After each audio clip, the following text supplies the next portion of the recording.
junior men's epist, Weiss. Lewis, we hear behind us like a ton of excitement, a little pickup basketball game. We've seen that throughout your guys' practice.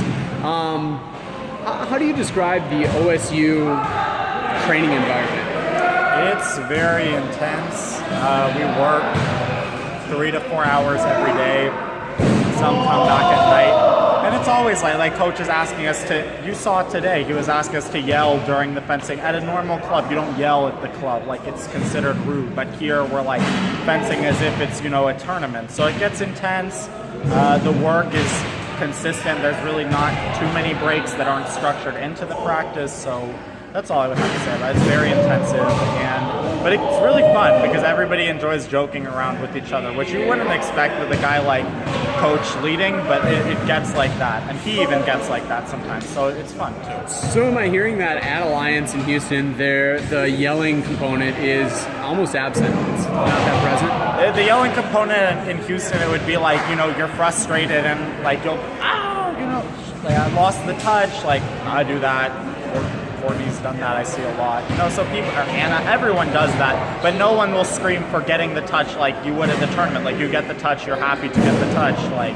So that doesn't really happen. And when you try to do it, everybody looks at you kind of weird. So here it's kind of nice. You can work on your emotional presence and stability. Yeah. Now, like you said, super intense environment. I saw Coach Naslim off a few times. Looked like he was like still competing. Yeah. The guy moves extremely well for his history in the sport.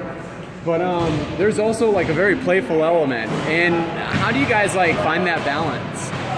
The thing is, so first of all, coach's footwork is probably better than most people's footwork in this gym. Sometimes we'll just pull out some crazy, complex footwork thing, and we're all like, what? Like, you're 70 years old. They're like, but anyway. So what happens is, we're doing the intense stuff, and you can't stay that intensive all the time. You can't just like whoop like that. You're gonna get worn out very fast. So people start to make jokes. Then people respond to the jokes, and then everybody starts joking around while working. The same like in Houston, we're doing like very intense footwork or training, take mask off, or during the footwork, you're like, guys, like, blah, blah, blah, this is really funny. Like Andre, he just said something really funny, or coach said something, and then we start laughing, but we continue working intensely still. So the mix comes from us not wanting to burn out from how actually intense the training can get. We just start joking to relieve some of that pressure. So that's how we make that mix. Awesome. And as for you, like, what's your kind of personal approach to the practice environment here at OSU to ensure that you're keeping things light and fresh, but also focused? I try my very best I'm a defensive person, so I try my very best to listen to Sasha or coach, or if it was at Alliance, I'd listen to Andre or Sergey.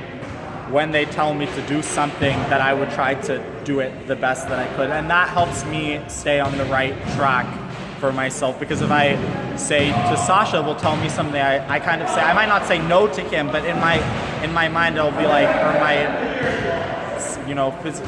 heart or whatever, I'll say like, no, I don't accept that information.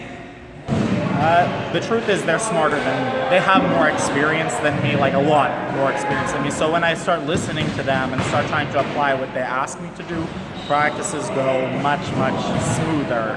And I get a lot more out of it than if I stay and try to just be myself. I'm not saying I don't have my own thoughts, I do, but they see my thoughts and they try to improve upon them. So that's how I keep it fresh for myself.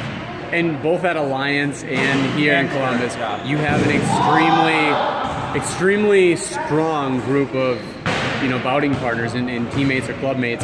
How do you how do you stay light in that environment when it has to be extremely competitive? That's a huge challenge. I think that at the end of the day, so let's say offense Mark or offense Ari or Anton or Courtney or Kelly at Houston, or offense Chaba or Inaki de Guzman here, what you have to start doing, like you start, trying to win and do your actions and practice what you need to practice, but at the end of the day, you scream here sometimes, but at the end of the day, you both know, like, this is not the competition. You know, you are not trying to you're not going to win by beating them on this random practice spot. So what you do, you're just like, after about salute chickens, like, thank you so much, like, good bout, you know, and you try to keep it, you know, like, brotherly, sisterly, or whatever, you know, so that you don't hate each other when you go back. And of course, after weekends, we'll hang out, or during the tournaments, we'll hang out. So it makes it nice. It's more like a support system rather than like I want to kill you because you're my opponent at practice. He's not your opponent. He's your friend, your teammate. He's trying to help you. You're trying to help him. Opponent is at the tournament. Well, a salute to you, good sir.